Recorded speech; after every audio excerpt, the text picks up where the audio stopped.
Meus irmãos, eu convido a igreja a abrirem suas Bíblias na Epístola de Paulo aos Romanos, no capítulo 1. Nós vamos fazer a leitura do verso 18 até o verso 23 da Epístola de Paulo aos Romanos, capítulo 1, do verso 18 ao verso 23. Após a leitura do texto, nós vamos orar. Hoje nós não nos despediremos de nossas crianças, elas permanecerão conosco no culto. O time do departamento infantil, que cuida das atividades com as crianças à noite, está de férias nesse período. Peço que os irmãos, então, possam orientar suas crianças na adoração, na compreensão da palavra, e que a igreja também possa suportar os pais, caso tenham alguma dificuldade. Se alguém quiser ainda assim usar, temos a estrutura à disposição da igreja, pode utilizar a sala do berçário para alguma eventualidade.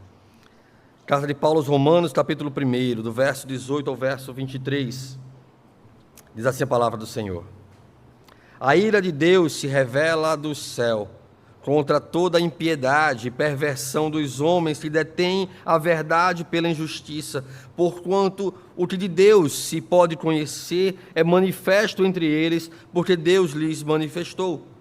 Porque os atributos invisíveis de Deus, assim o seu eterno poder, como também a sua própria divindade, claramente se reconhece desde o princípio do mundo, sendo percebidos por meio das coisas que foram criadas. Tais homens são, por isso, indesculpáveis. Porquanto, tendo conhecimento de Deus, não o glorificaram como Deus, nem lhe deram graças, antes se tornaram nulos em seus próprios raciocínios, obscurecendo-lhes o coração insensato, inculcando-se por sábios, tornaram-se loucos e mudaram a glória do Deus incorruptível, em semelhança da imagem de homem corruptível, bem como de aves, quadrúpedes e répteis. Até aqui.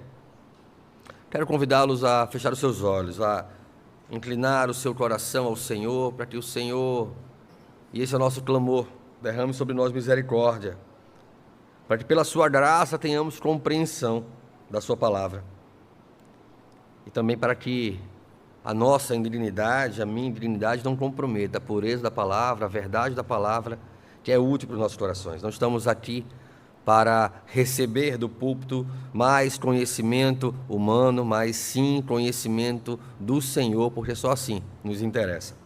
Quero convidá-los a fechar os seus olhos e vamos orar assim ao Senhor.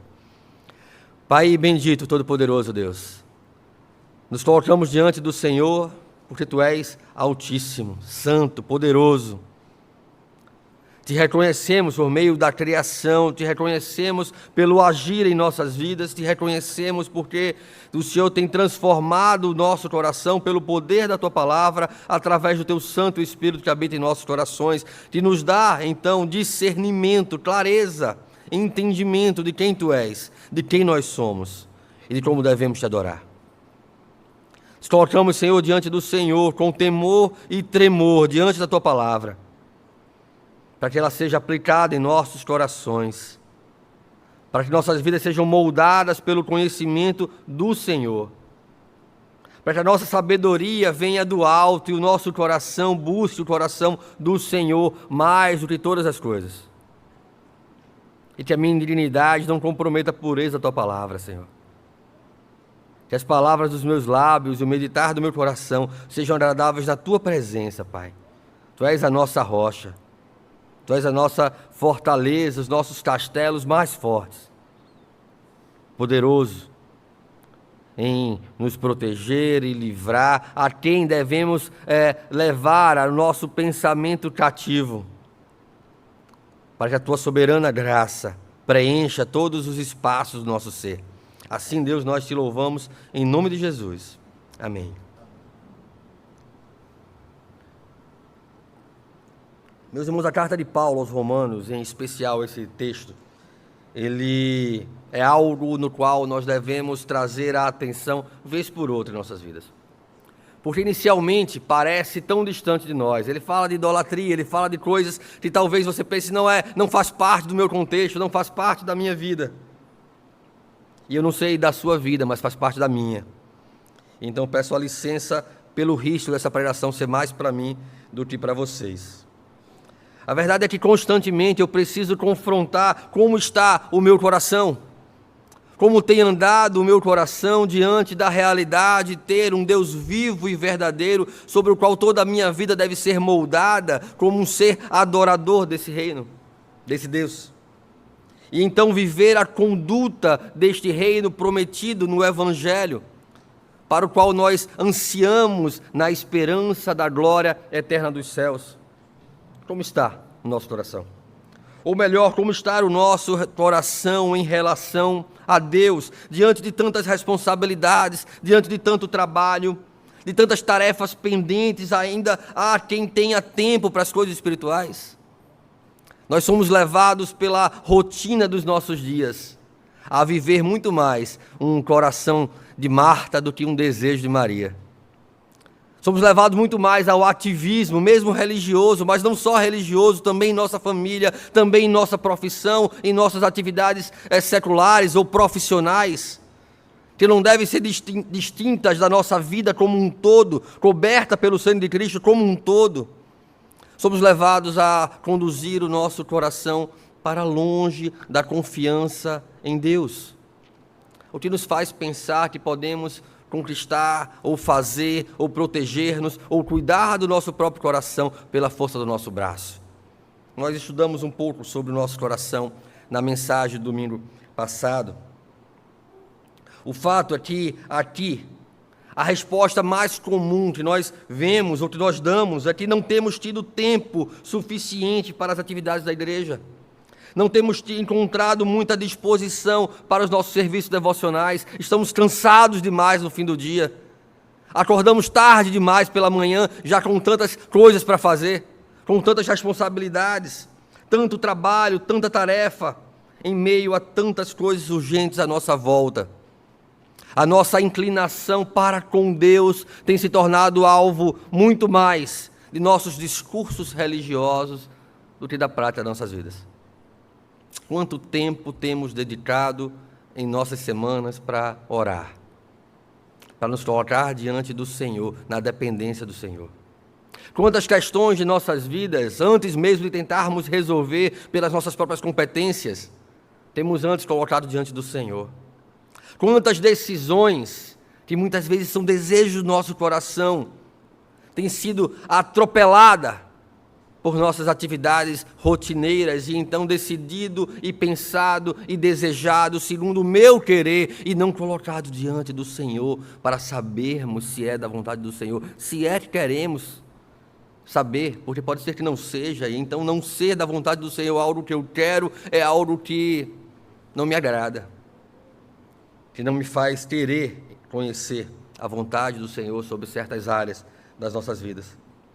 Qualquer coisa que tome o lugar de Deus na priorização do nosso tempo, na nossa vida, na nossa energia, o nosso interesse, a afeição do nosso coração, pode ser um ídolo brotando, sendo criado, sendo forjado pelos meus próprios interesses, do meu próprio coração. O coração é apresentado a nós como um inimigo sutil, sagaz, muitas vezes negligenciado. Nós olhamos muito para os inimigos lá fora, travamos batalhas contra os inimigos lá de fora e esquecemos de cuidar do inimigo lá de dentro, que muitas vezes se rende de engano. Os ídolos modernos não são feitos de pedra ou de madeira, nem mesmo cobertos de ouro. Eles são sonhos, eles são pessoas, eles são desejos em nossas vidas. Deus é facilmente esquecido diante de tanta loucura de vidas ocupadas. O mundo é para nós como uma feira de vaidades. E nós então temos ofertas das mais variadas vaidades que pudermos comprar com a dedicação do nosso tempo e dos nossos interesses. Paulo se dirige aos crentes em Roma, os chamando de amados de Deus e santos. É uma palavra para a igreja, é uma palavra para a gente que estava andando com Deus, para a gente que se reunia para adorar.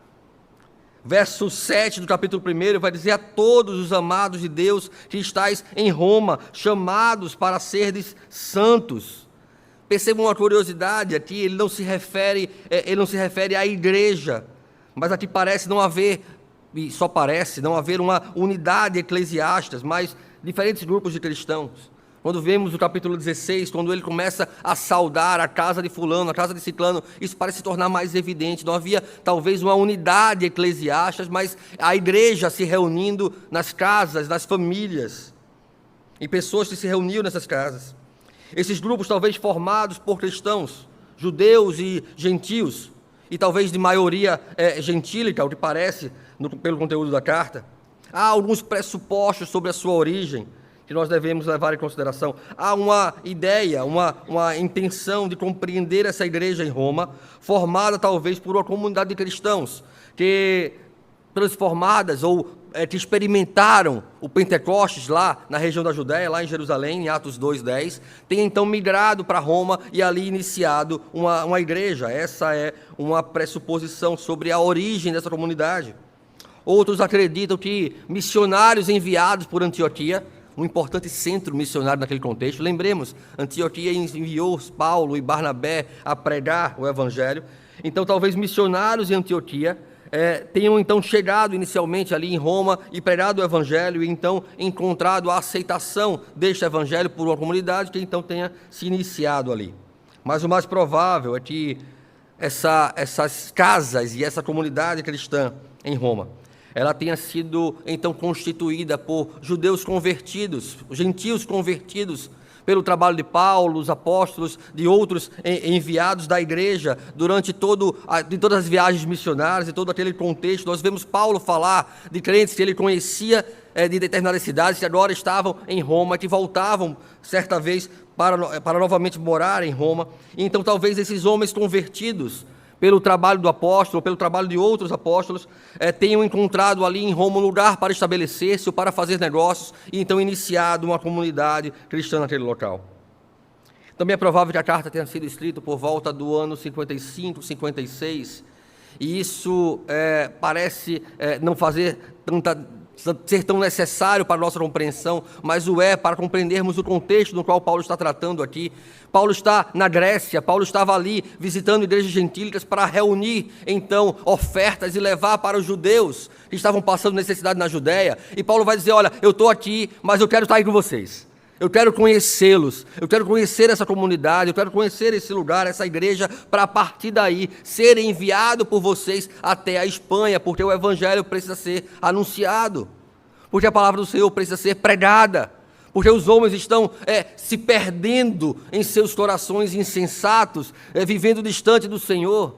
Então a verdade do evangelho precisa chegar até aí. Paulo pretendia ir a Roma.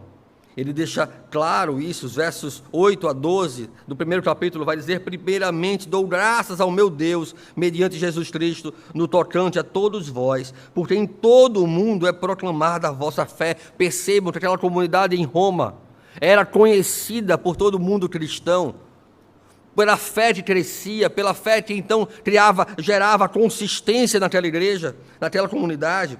E Paulo vai dizer no verso 9: porque Deus, o Deus a quem sirvo em meu espírito, no evangelho de seu Filho, é a minha testemunha de como incessantemente faço menção de vós em todas as minhas orações, suplicando que em algum tempo, pela vontade de Deus, se me ofereça boa ocasião para visitar-vos. Meus irmãos, quantas vezes temos orado pela igreja do Senhor? Quantas vezes temos dedicado em nossas orações, quanto tempo temos dedicado para orar pela igreja do Senhor, reunida aqui na Encruzilhada, mas também reunida em todo o mundo. Crentes que precisam da substância das nossas orações. Nós que precisamos ter a consciência do agir de Deus por meio da igreja, onde quer que o evangelho do Senhor seja pregado fielmente, a transformar vidas, a levantar pessoas para não viver mais segundo o curso desse mundo, mas a viver para a glória eterna dos céus. Verso 11, Paulo vai dizer: porque muito desejo ver-vos, a fim de repartir convosco algum dom espiritual, para que sejais confirmados, isto é, para que em vossa companhia, reciprocamente, nos confortemos por intermédio da fé mútua, vossa e minha. Olha a importância que Paulo dá à reunião congregacional, ao relacionamento dos irmãos, aqui reciprocamente, e é Paulo falando aqui, nós sejamos confortados por intermédio da fé que há em cada um de nós. Como precisamos reacender através da comunhão a fé que há em cada um de nós. Como precisamos aprender a orar uns pelos outros, a exortar-nos uns aos outros, para que a fé que há em cada um de nós encontre lugar de destaque em nossas vidas. Então a nossa vida sirva de testemunho, sirva de alegria quando formos lembrados nas orações dos irmãos, porque Deus tem feito maravilhas em nossos meios. Então o apóstolo vai abordar nessa carta a doutrina da justiça de Deus, revelando, trazendo conhecimento a profunda miséria humana. Quem nós somos diante de Deus? Preocupando-se em deixar, talvez, os fundamentos da nossa condição caída diante do Senhor. Em consequência disso, mostrando que o homem é incapaz de contribuir com algum bem espiritual, é incapaz de acessar a salvação pela força do seu braço, pela condução do seu próprio coração, residindo então todo o poder no Evangelho da Graça, e tão somente no Evangelho da Graça, expondo a justiça e a salvação por meio da fé em Cristo. Versos 16 e 17, nós temos isso revelado: pois não me envergonho do Evangelho. O Evangelho é poder de Deus para a salvação de todo aquele que crê. É disso que Paulo está tratando aqui, da miséria humana e do poder de Deus através do Evangelho, que apesar de nós nos tem levantado para Cristo, que apesar das nossas inconstâncias, do nosso coração vacilante, nos tem levantado para Cristo, para que não nos reconheçamos como melhores do que ninguém, porque não o somos, porque sem Cristo estaríamos todos condenados à miséria deste mundo e ao inferno. Mas tão somente por causa da pregação do Evangelho, que pelo poder do Espírito Santo trouxe luz aos nossos corações, nós somos achados filhos de Deus. Nós fomos feitos filhos de Deus, porque antes andávamos segundo o curso desse mundo, segundo os filhos da potestade do ar, que atua nos filhos da desobediência, segundo o espírito da potestade do ar, que atua nos filhos da desobediência. Para Steven Lawson, escritor, teólogo, ele vai dizer que Romanos é o maior tratado e a mais pura expressão da graça salvadora de Deus já escrito. E a partir do verso 18, texto no qual nós pretendemos expor a palavra de Deus essa noite. Já no primeiro capítulo, Paulo vai introduzir o tema da justiça no relacionamento entre Deus e o homem. Ele ensinou que todos os aspectos do homem, todos eles, a mente, as emoções, a vontade, foram corrompidos por causa do pecado. Foram escravizados por nossa natureza corrompida, por causa da queda. A mente do homem está obscurecida, o seu coração é uma fábrica de ídolos, e este caminha a passos largos em direção à idolatria, em direção à perdição. Porque o nosso coração está desejoso de encontrar o favor do outro, de ser afagado pelas boas palavras do homem, por encontrar o louvor desta terra, deste mundo, por alcançar o status dessa geração, porque parece que Deus está distante demais, parece que a volta de Cristo está longe demais, então queremos conquistar o mundo, e muitas vezes para isso, perdemos características importantes de uma alma convertida pelo poder do Evangelho. Como os homens se tornam idólatras? Eu queria dar este curso para vocês. Como vocês podem se tornar um idólatra essa noite? O que dizer ser um idólatra é só seguir esses passos. Primeiro, rejeitem o conhecimento de Deus. Tratem o conhecimento de Deus como algo não necessário para a sua vida. Depois, sejam progressivamente conduzidos à idolatria. E vamos detalhar melhor como ser conduzidos progressivamente para a idolatria aqui. Deus é inicialmente apresentado por Paulo como um Deus santo, zeloso e irado. Deus está irado contra a perversão do homem. Ele está irado com o pecado, pronto para satisfazer a sua justiça. E então, no primeiro passo, no caminho de tornarmos-nos idólatras, está a rejeição do conhecimento de Deus. Versos 18 a verso 20 vai tratar disso. O que faz um ímpio, um homem ímpio ou um homem idólatra é suprimir a verdade, é evitar a verdade sobre o que ele é e sobre o que ele está fazendo. É tentar desvencilhar a nossa vida da verdade do Evangelho, vivendo como se Deus não existisse. Parece algo factível na sua vida? Será que você consegue viver como se Deus não existisse? É mais fácil do que você imagina. Porque muitas vezes nós professamos a Deus com os nossos lábios, mas vivemos como se Deus não existisse. Quando andamos ansiosos das coisas desse mundo, nós vivemos como se Deus não existisse. Quando andamos impacientes com os nossos desejos não respondidos ou não atendidos pelo Senhor, nós estamos vivendo como se Deus não existisse. É fácil ser idólatra. É mais fácil do que ser crente. Viver uma vida afrontosa, ou seja, suprimindo a verdade de Deus, vivendo em rebelião para com Deus. Isso faz com que o nosso coração dê os primeiros passos na direção daquilo que vai nos conduzir à nossa própria ruína. Apesar de Deus se revelar por meio da criação, e essa é a revelação natural do Senhor, apesar de Deus se revelar por meio da palavra, e essa é a revelação especial de Deus, o homem caído resiste a esse conhecimento. Romanos, versos 18 a 20, no capítulo 1, vai dizer: a ira de Deus se revela do céu contra toda a impiedade e perversão do homem que detém a verdade pela injustiça. Eu quero convidá-los a abrir suas Bíblias agora, acompanhem comigo. Romanos, capítulo 1, versos 18 a 20.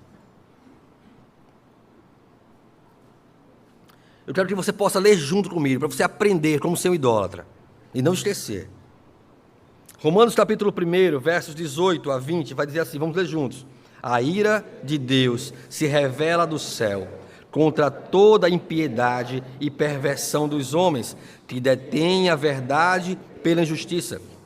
Porquanto o que de Deus se pode conhecer é manifesto entre eles, porque Deus lhes manifestou, porque os atributos invisíveis de Deus, assim o seu eterno poder, como também a sua própria divindade, claramente se reconhece desde o princípio do mundo, sendo percebidos por meio das coisas que foram criadas. Tais homens são, por isso, indesculpáveis. Até aqui, primeiro. Porquanto que Deus pode conhecer, essa expressão aqui, ela traz uma clara declaração de que é possível conhecer a existência de Deus, mesmo que não seja pregado o Evangelho para você. Ele está manifesto, Deus está manifesto entre todos, entre todo o mundo. Isso também se pode traduzir de que Deus manifesta-se a eles, porque Deus é possível de ser conhecido. E por que Ele é possível de ser conhecido? Porque Ele age. Ele é um Deus que age, Ele é um Deus que cria, Ele é um Deus que se revela. Deus se manifestou, se mostrou, se revelou. O que dele mesmo se pode ser conhecido está então traduzido por meio da sua criação. Não dá para olhar para a criação e rejeitar o conhecimento de Deus. Ou não se deveria olhar para a criação e se rejeitar o conhecimento de Deus. Essa revelação, essa autorrevelação de Deus é a manifestação da sua glória por meio das coisas que foram criadas. O conhecimento de Deus, o conhecimento revelado de Deus, é a base com que homens que nunca ouviram falar do Evangelho se tornam indesculpáveis. Deus requer que o homem olhe para as coisas criadas e diga: há um Deus, Criador de todas as coisas. Há um Deus poderoso, há um Deus distinto da criação. E então possa lhe render glória, e então possa lhe render graças por aquilo que Deus tem feito ou tem dado em sua graça comum ao mundo: sol, chuva, colheita, abrigo, inteligência. Se não fosse assim, por que as boas novas do Evangelho, então, deveriam ser propagadas? Porque a revelação progressiva de Deus, a revelação especial de Deus, é poderosa para a salvação. É poderosa para converter corações ímpios, endurecidos por causa do pecado. Paulo traz luz à situação de condenação da condição natural do homem, não por causa da rejeição do Evangelho, mas por causa da rejeição do próprio Deus. A própria natureza corrompida não é capaz de suprimir o conhecimento de Deus, apesar da queda, apesar da corrupção, apesar de termos e vivermos em um mundo corrompido por causa do pecado, ainda assim o conhecimento de Deus se manifesta. Ainda assim a criação revela que há Deus. Ainda assim Deus se revela na consciência do homem, lhe dando razão sobre certo e errado.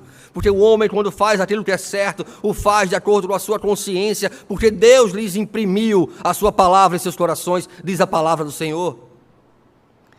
Então, se há no coração do homem a impressão do senso de justiça, de certo e errado, se há na natureza a revelação de Deus, de um Deus poderoso, distinto da criação, tais homens deveriam adorá-lo, tais homens deveriam então buscá-lo, buscar conhecê-lo.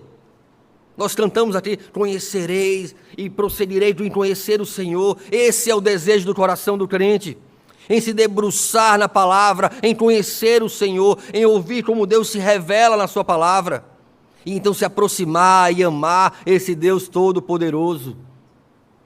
Esse Deus te abençoa, te faz conosco, igreja, família, um pacto, um concerto, uma aliança, com promessas, mas também com obrigações, com responsabilidades. Mas a rejeição da criação revela uma mente que se opõe, que tenta reprimir ou impedir a verdade, não sendo inclinados a buscar ao Senhor. Uma ideia de que Deus não é necessário às nossas vidas. E então nós não somos responsáveis pelos nossos pecados. Então nós não precisamos abandonar os nossos pecados. Isso os obrigaria a deixar as suas paixões mundanas, nas quais estão tão arraigados, enraizados.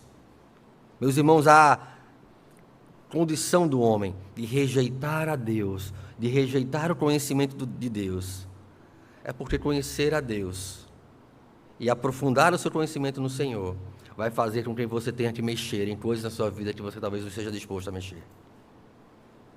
Vai fazer com que você tenha que mudar coisas na sua vida que talvez você não queira mudar. E então eu relativizo a palavra.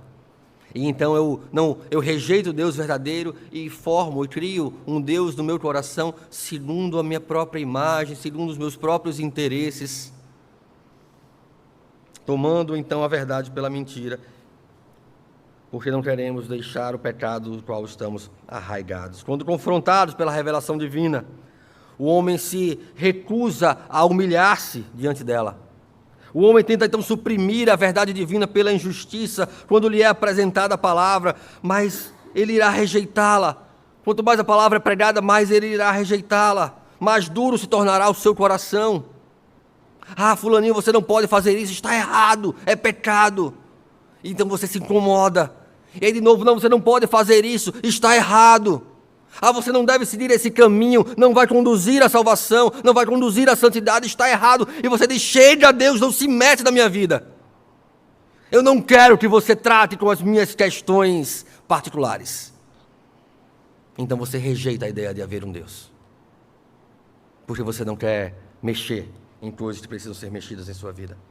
Então, esse é o primeiro passo, se você quer se tornar um idólatra.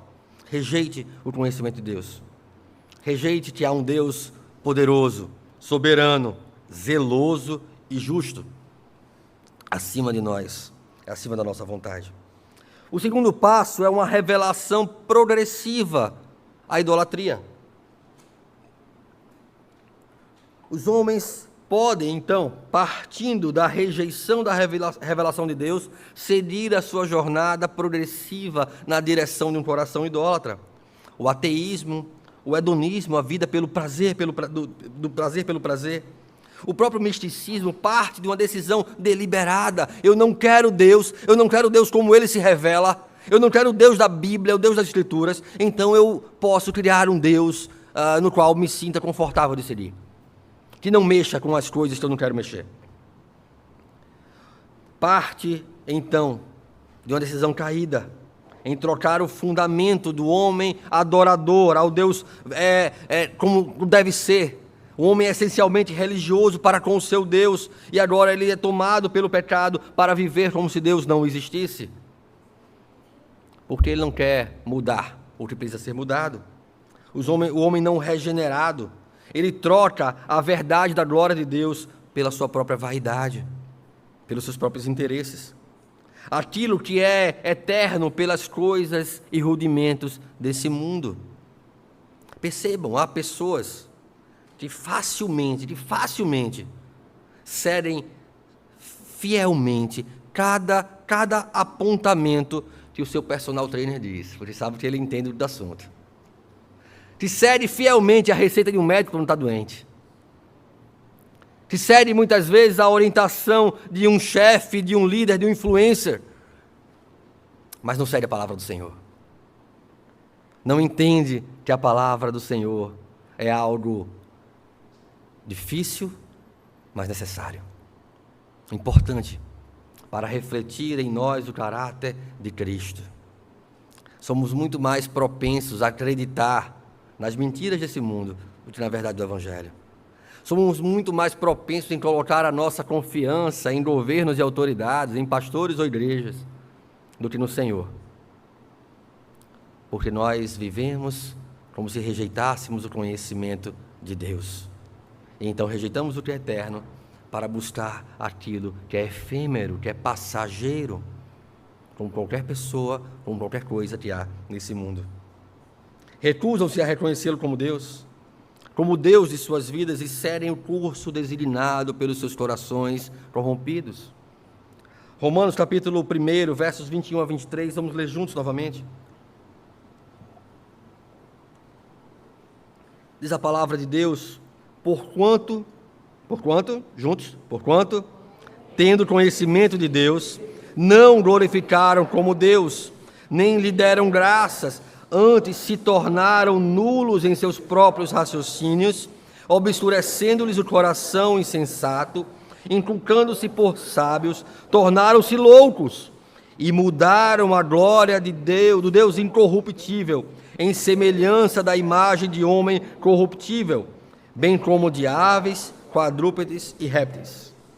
Meus irmãos, tendo afrontosamente rejeitado o coração, rejeitado o conhecimento de Deus, aquele que quiser se tornar um idólatra, pode rapidamente mergulhar em um estado de entorpecimento mental, de desespero e depravação espiritual. Sua vontade se torna escrava da sua natureza caída.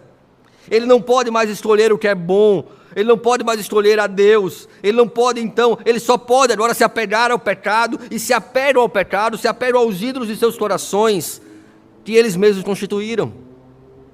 A sua vontade, o seu desejo, o querer demais, algo que muitas vezes é bom, mas o querer tanto torna um coração insatisfeito quando não tem aquilo que quer, porque aquilo agora se tornou um ídolo na sua vida.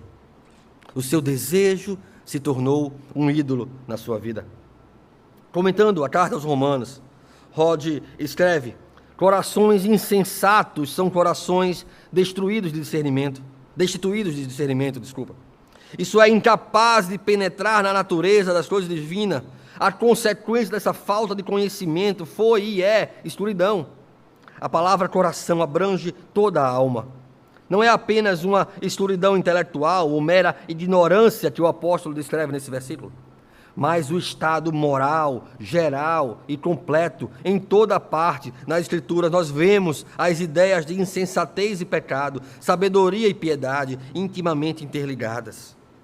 Meus irmãos, os homens caídos não glorificam a Deus, nem lhe rendem graças. Quando rejeitamos o conhecimento de Deus, não glorificamos a Deus, nem lhe rendemos graças. Por isso somos capazes de viver como se Deus não existisse.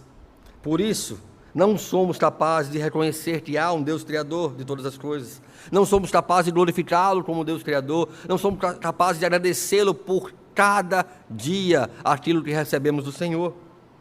Recusando esse conhecimento de Deus, nós caminhamos progressivamente para a idolatria.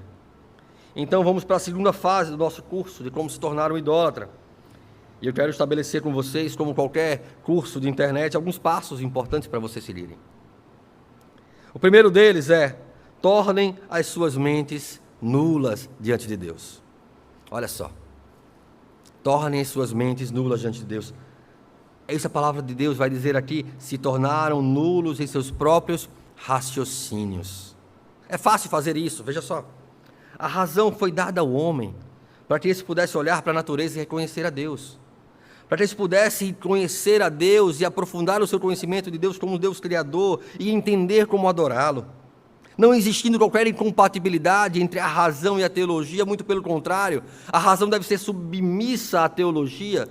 Como Paulo escreve aos Coríntios, deve ser levado cativo todo o pensamento a Cristo, porque essa é a maneira de protegermos a nossa razão, a nossa mente diante dos sofismas desse século. É isso que Paulo vai tratar lá aos Coríntios. Mas em vez disso, fora do conhecimento de Deus, a razão humana é nula, não lhe serve para a salvação. Então, se você quiser se tornar um idólatra, você precisa anular a sua razão diante de Deus. O método científico não pode salvá-lo. O empirismo não pode produzir salvação.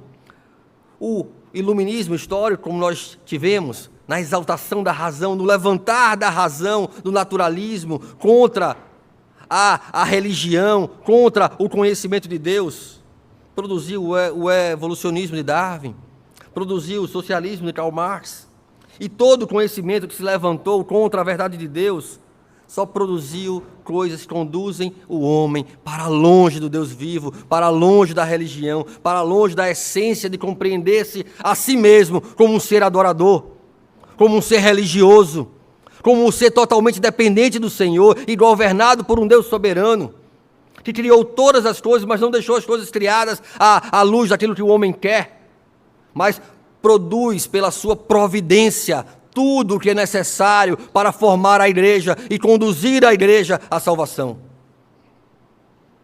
Então, se você quiser ser um idólatra, o primeiro passo é buscar no seu próprio coração uma maneira de criar o seu próprio Deus. Torne a sua mente nula diante de Deus. E uma vez que você tornar a sua mente nula diante de Deus, vem então o segundo passo, é fácil, depois do primeiro. Obscureça o seu coração, escureça o seu coração, se encha de auto-engano. Nós somos facilmente levados ao auto-engano. Um bom exemplo disso é quando a gente adianta o relógio para não se atrasar. A gente está se auto-enganando. E parece que funciona, auto-engano funciona. Seja isso, repita diante do espelho isso e aquilo. Meus irmãos, reconheça a sua vida e quem você é diante do Senhor. O auto-engano é a obscuridade do coração, é escurecer o seu coração. Não há luz interna no homem. O coração do homem sem Deus, a luz vem de Deus. O coração do homem sem Deus é tomado por trevas, pois ele rejeitou a luz do mundo, ele rejeitou a fonte de toda a luz, de todo conhecimento. O coração do homem fica perdido como um labirinto escuro em trevas, e não pode agora discernir entre o bem e o mal, mas se agarrar às paixões mundanas de seus próprios desejos. Se você anulou o conhecimento de sua mente, sua razão em relação a Deus, se você matou Deus, como Nietzsche nos define, né? Nós matamos Deus, Deus está morto, porque a razão agora quebra qualquer laço do homem com a religiosidade. Então, se Deus está morto, agora é só obscurecer o seu coração. É só conduzir o seu coração para longe de qualquer luz que possa apontar um caminho diferente daquilo que o seu desejo quer e quer buscar. E isso o levará ao terceiro passo. Não enxergue mais a verdade sobre si mesmo. Não se autoavalie diante da palavra do Senhor. Diz a palavra de Deus, inculcando-se por sábios, tornaram-se loucos. O homem caído, o homem que rejeita o conhecimento de Deus, que tem o seu coração obscurecido por causa da condução da sua vida longe do Senhor, ele chama loucura de sabedoria e sabedoria de loucura. Ele se agarra ao conhecimento do mundo como sendo superior. Ele se agarra às competências e por isso nós temos tantas pessoas competentes na igreja e tão pouco comprometidas, e tão pouco consagradas. Porque é fácil desenvolver habilidade, é fácil conduzir a nossa vida ao treinamento de novas competências, difícil dedicar tempo para servir a Deus. Difícil entender Deus como o centro da nossa vida, como o fundamento da nossa casa, sobre o qual tudo que nós fazemos são levantar pilares sobre o fundamento sólido, verdadeiro, que é a rocha eterna. Chamam de sabedoria a loucura, de loucura a sabedoria. Quantos homens nós conhecemos, e podemos trazer esse exemplo para perto de nós, quantos homens conhecemos que são cheios do conhecimento do mundo, são conquistadores de fama, são cheios de riqueza, de status social, mas vivem em um lar destruído, vivem em corações fragmentados, vivem uma vida incapaz de se relacionar genuinamente com o próximo, às vezes com sua própria família, com seus filhos, com sua esposa, com seu marido, buscando satisfazer as loucuras de seus desejos, recorrem até ao suicídio, porque não encontram razão, a parte daquilo que conquistaram, a parte daquilo que o seu braço os conduziu, loucos, mas se achavam sábios, conquistadores. Tinham a atenção e a glória do mundo, mas não tinham Deus em suas vidas, então não tinham nada. Homens cheios de raiva, revoltados em seus íntimos desejos, porque abandonaram a verdadeira sabedoria, que começa com o conhecimento de Deus. Então, se você quiser se tornar um idólatra, você precisa anular a sua razão em relação a Deus. Separa, é só separar. Não tem problema vir à igreja, dominicalmente, desde que o resto da sua vida seja distante disso. É só você separar, olha, Deus, olha, aqui é Deus, aqui é minha... A gente faz isso na nossa vida, né? Eu tenho minha vida secular e a minha vida eclesiástica, como se fossem duas vidas. É só fazer isso. Isso vai conduzir o nosso coração à idolatria. É só começar a pensar que a nossa vida secular é a parte de Deus. É só começar a pensar de que Deus e ciência não se misturam. É começar a pensar que o eu profissional é diferente do eu religioso. E então a gente começa a obscurecer o nosso coração e a viver o auto-engano de não poder mais compreender, trazer luz à minha própria condição diante de Deus. Então, finalmente, você se tornou um idólatra. Finalmente você conquistou o ápice do curso que estamos oferecendo. Seja um idólatra. Faça isso na sua vida. Verso 23 vai dizer: mudaram a glória do Deus incorruptível, em semelhança da imagem do homem corruptível, bem como de aves, quadrúpedes e répteis. Eles rejeitaram o Deus Criador. Percebam, eles rejeitam o Deus Criador e não conseguem mais ficar sem um Deus. Então eles criam um próprio Deus. Eles criam o seu próprio Deus, a imagem da criação. Veja, o homem foi criado à imagem de Deus, e então agora cria um Deus à sua própria imagem. Ele é religioso, e mesmo que ele tenha se afastado do verdadeiro Deus, não se afasta da sua essência religiosa, e então ele criará um Deus para adorar no seu coração. Pode ser sua família. Parece justo, eu amo a minha família, eu sou capaz de pecar por ela. Ídolo. Deus, que tomou o lugar de Deus na minha vida. Mas é o meu emprego, porque é de onde eu tiro o sustento para minha família, eu quero o melhor para minha família, por isso eu trabalho, por isso eu não me dedico à igreja, por isso eu não abro a Bíblia da minha casa, com meus filhos. Ídolo. Você não fala de outra coisa a não ser do seu trabalho. Pode ser um time de futebol, pode ser qualquer coisa que tome o lugar de Deus em nossos corações.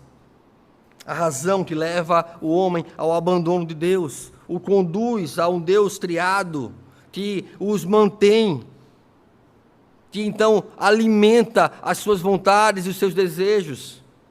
E então o seu coração, aquele inimigo negligenciado, que nós tratamos com tamanha desatenção, faz com que nós vivamos uma vida idólatra, mesmo frequentando a igreja.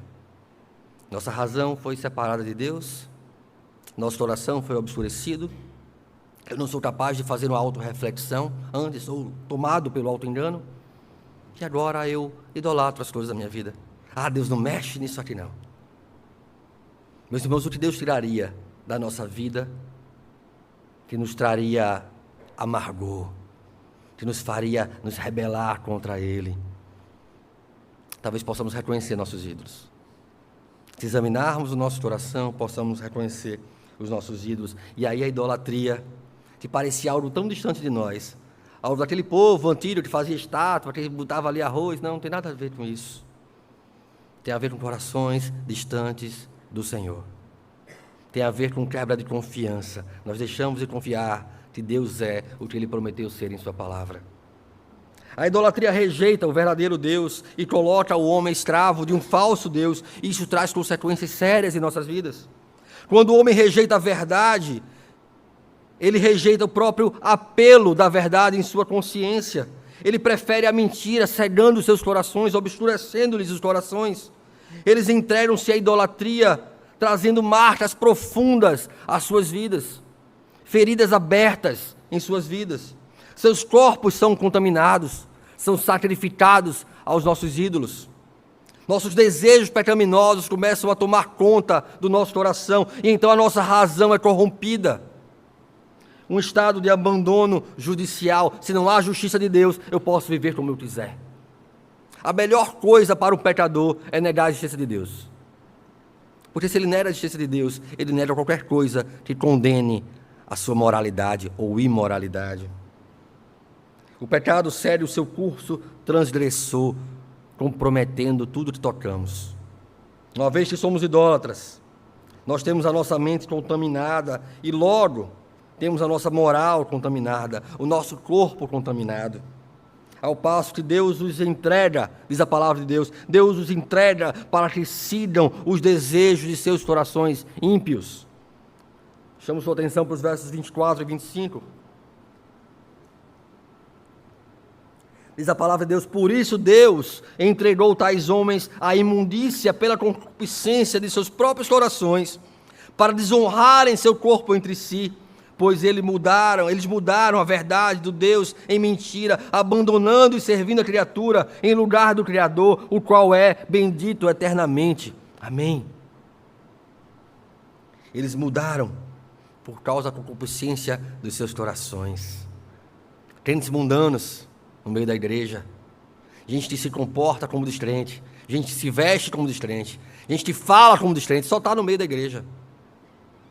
Na versão de Números, o populacho, o vulgo que estava no meio do povo, que logo tem saudades das comidas do Egito, que logo quer voltar atrás quando a caminhada cristã começa a ficar difícil. John Bunyan, ele narra a caminhada cristã a partir do personagem cristão no seu livro Peregrino, e quando o caminho começa a ficar difícil, cristão e esperança olham para o lado, vê um caminho do lado, parece que vai dar no mesmo lugar, parece que vai conduzir no mesmo lugar, olha só, pergunta ali, aí pergunta Van Confiança, e aí vai ou não vai? Ele diz, vai para o mesmo lugar. E então eles seguem um caminho mais confortável, caem na floresta do castelo do gigante desespero. Meus irmãos, o auto-engano nos conduz ao castelo do gigante desespero. Mas havia ali, como narra Bunyan, amarrado sobre o peito de cristão, uma chave chamada promessa, capaz de tirá-los, de livrá-los do desespero e trazê-los de volta para o caminho. É nisso que nós cremos. Apesar de facilmente seguirmos os passos que conduzem à idolatria, há uma chave chamada promessa, colocada por Deus diante de nós, para acessarmos e escaparmos do desespero, para voltarmos aos caminhos do Senhor. Porque se cairmos nesse espiral descendente, o pecador vai rapidamente chegar no fundo do poço, possuídos por uma mente depravada, uma disposição mental reprovável, como a palavra de Deus diz. Sua consciência vai se tornar insensível, cauterizada. Ela vai acusá-lo, mas ele não sente mais. Já faz parte da sua vida, está normatizado na sua vida. Isso está em nossos corações. O desejo pela rebelião contra Deus está presente em nossos corações, por causa da nossa natureza caída. Não negligencie o inimigo chamado coração. Não negligencie esse inimigo enganoso, porque senão ele vai se manifestar em nossas vidas e vai conduzir as nossas ações e vai revelar-nos como hipócritas, que professa a Deus com seus lábios, mas que vive como se Deus não existisse. O motivo pelo qual a justiça é tão importante para Paulo, aqui na sua carta aos Romanos, está no fato de que o homem não a possui. O homem não possui justiça própria que o conduz ao reino. Ele é totalmente dependente da graça. Por isso Paulo nos leva a refletir sobre nossa própria condição. Ele não nos exclui, ele está falando para a igreja: olha só, prestem atenção, cuidem de seus corações. Vocês são indesculpáveis, só são salvos por causa da graça. Lá na frente, no final do capítulo 5, ele vai dizer que onde abundou a graça, superabundou a graça de Deus. Desculpa, onde abundou o pecado, superabundou a graça de Deus. E aí no verso 6 ele vai dizer: não, para que nós não é para que nós vivamos no pecado. Como, pois, viveremos no pecado, nós que para ele já morremos? Meus irmãos, mais uma vez na graça, quem nos condenará?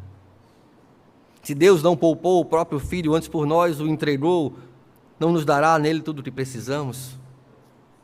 É certo que somos entregues como ovelhas para o matadouro todos os dias, mas também é certo que nada pode nos separar do amor de Deus.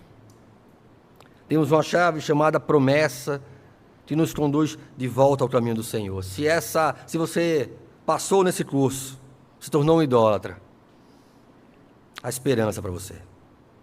Há uma promessa de Deus, um escape em Cristo.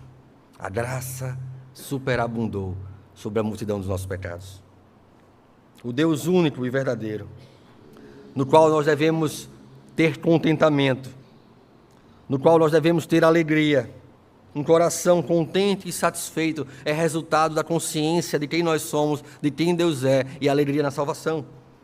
Então nós devemos refletir sobre essa promessa, sobre esse coração, e sobre como nós devemos pensar e agir diante de um Deus que se revela para nós. Não obscureçam seus corações.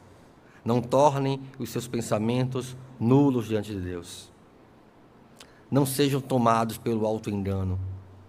Sejam capazes de avaliar os seus corações diante de Deus. Não, você não é especial em você mesmo. Você só é especial porque Deus amou você quando você era ainda pecador. E Ele pôs em você o seu Espírito. Aí sim, você foi feito filho de Deus. Aí sim, você foi iluminado. E como diz o apóstolo João, falando de Cristo como a luz, Ele faz dissipar toda a treva do nosso coração. Se nosso coração foi obscurecido, porque não confiamos em Deus como deveríamos confiar, Cristo faz dissipar a treva do nosso coração. Nos apeguemos a Ele, rendamos glória a Ele e adoremos a Ele como Deus único, vivo e verdadeiro. Que Deus tenha misericórdia de nós e possa aplicar a sua palavra em nossos corações.